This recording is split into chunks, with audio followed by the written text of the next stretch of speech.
That's right, everybody's least favorite time of the year, going back to school. Bro, I swear school feels like it just let out 5 days ago and we already have to go back. Like literally nobody ever wants to go back, and that's honestly for good reason. You went from sleeping in till 10:30 in the morning and waking up to birds singing outside of your window to being woken up by this at 6:30 in the morning.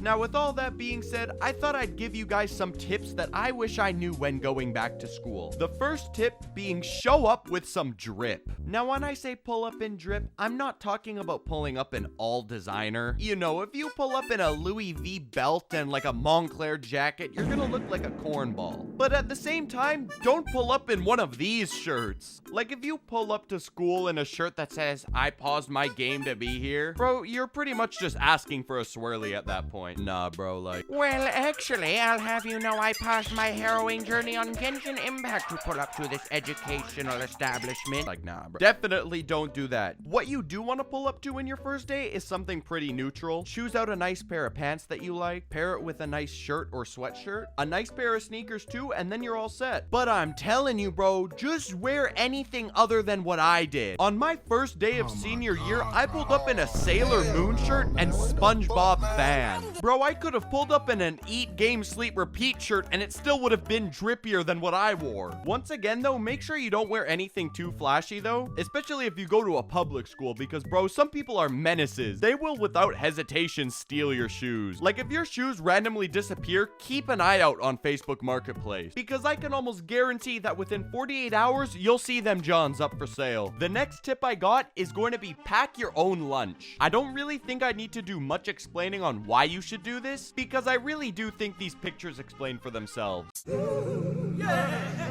I'm almost willing to bet that all the ingredients they use aren't even FDA approved, because a lot of the time it was just completely inedible. Like, have you seen what some of the chicken sandwiches or pizza looked like? Awful, like cardboard. The plastic food that I used to have when I was a little kid in my kitchen looked a lot better than this. It looked more appetizing, that's for sure. And I bet it was actually safer to consume the plastic than it actually is to eat this. Like, bro, they are just straight up feeding you Chernobyl toxic waste. Like, the milk you get served is almost 100% a month past its expiry date. Like, you think you're getting a chocolate milk with your meal, but the second you open up that carton, you then realize that it's a chocolate cheese instead. And the smell that would come off of it.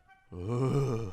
The thing of nightmares, I'm telling you. School lunches always smelled like ammonia for some reason. Now trust me, for your own well-being, please pack your own lunch. Something just as simple as a piece of fruit, you know, a juice box, and like a peanut butter and jelly sandwich. You could probably go digging in the garbage and whatever you find is much better and safer than whatever they're serving in the cafeteria. Better yet, just bring like $5 to school. We had a Safeway grocery store and a corner store right by my school, so a lot of kids would just go there for lunch. But what I would do is I would actually walk home, because at home, number one, you're home, and number two, there's actual food. And on top of all that, it's free as well. Next up is going to be don't be a teacher's pet. I am begging you, never pull up to school and be that one dude that's always like, Well, excuse me, teacher, I cannot help but notice that we have homework. like, I swear, those dudes were the biggest ops. So please, whatever you do, don't be that kid, because nobody wants to be friends with that kid. And there are many reasons for that. The main one being, you're reminding the teacher to give us something that nobody even wants to do. Like, bro, come on, really? Like, we all get that you want a little bit of praise from the teacher. Oh my God, thank you for reminding me. But what cost is it? Because sure, you can be all buddy-buddy with the teacher,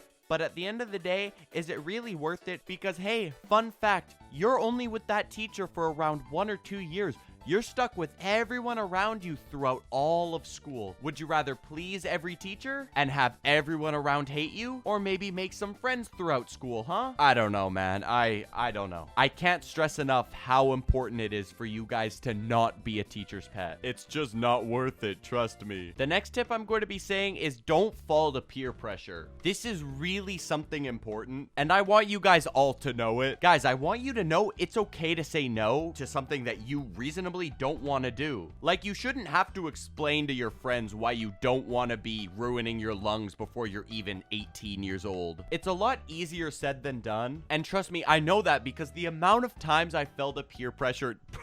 Bro, it's so embarrassing. And I always wanted to say no, but I never did. And I honestly kind of regret that. You gotta stand your ground. If you really don't want to do something, you don't have to do it. And let me tell you, if any of your friends are saying, oh, do it, do it, do it, even though you've said no about 4 or 5 times, they're not very good friends, man. And I hate for me, a YouTuber, to be the one to have to tell you that. Bro, the amount of people I know who are now completely because they got peer pressured once when they were in high school, it's ridiculous. It's really not worth it. Again, take it from someone who has fallen to peer pressure so many times he can't even count on his fingers. Next up, we got school supplies. Do not forget your school supplies at home, because this is something I did so many times. Like, it's almost embarrassing the amount of times I would go to my first day of school all ready to start up a new year, and then I realized I left all my things at home. So I started off my back to school year very strong by getting a call home from my teacher because I left all my school supplies at home. Like, me and my family did all this shopping at our nearest Walmart. You know, we weren't picking up Crayola, we were picking up that crazy art pencil crayon pack. I'd be picking out all the different color binders I'd be getting. You know, my most dapper Lightning McQueen backpack with a matching lunchbox. Like, bro, it is without even question that I, of course, pulled up to school in my most dapper of school supplies. I was locked and loaded, ready for every pop quiz coming my way, until I wasn't, because once again, I left it all at home. The next tip we got is going to be stay organized.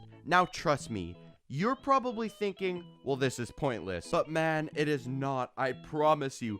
Being organized and having somewhat of a schedule and routine to your day is so important, because it's honestly something I wish that I followed when I was going back to school. I was so messy and so all over the place that I wasn't even able to tell what I was doing half of the time. Like, I was for real so disorganized, I had all my subjects just placed in one folder. I didn't even use my binder, honestly. I would just throw all my papers and notes in my bag, only for them to be gone within the next 3 days. Like, I know at the time it's really hard to actually get up and organize your subjects and your notes and everything like that, but really, it's so worth it. It really is something that I wish I did. This is gonna sound so goofy, but in my eyes, it's almost like a long time investment. If you just take out maybe an hour or two to completely organize your things, it'll be so much easier for you to deal with later down the line. Because, bro, I was always showing up to school never being able to find my notes or what we did the day prior, because, again, I would just shove it straight in my backpack, and a lot of the times I would get home and honestly, I would just throw it in the garbage. So yeah, obviously I wasn't able to find it. But yeah, bro, honestly, you just need to stay organized and keep your things in check. Now, with all that being said, this is gonna sound so corny, and I know it is, but trust me, just be yourself. Don't pretend that you're somebody you're not, because at the end of the day, people can always usually see through a fake personality, and they can usually tell if you're two-faced or if that's not really who you are. You really do just need to, you know, be your all-natural self. And don't let anybody tell you that you shouldn't, because all throughout your life, there are going to be people who don't like the way you do things, the way you look, you know, things like that. And at the end of the day, man, who cares what they think? They can't stop whatever you're doing. Just mind your own business and be your own person. Hey, want another video to watch? Click this playlist here. It has all of my videos. Thank you guys so much for watching, and to all of my lovely subscribers. Bro, I ain't even about to lie. Last time I was rapping earlier, it really hurt my throat because I had to do a beat. It was like, I'm not going to do it again because it really hurt my throat, like I just said about 15 seconds ago. Jesus Christ. It's currently 2:30 in the morning right now. I really do want to go to bed.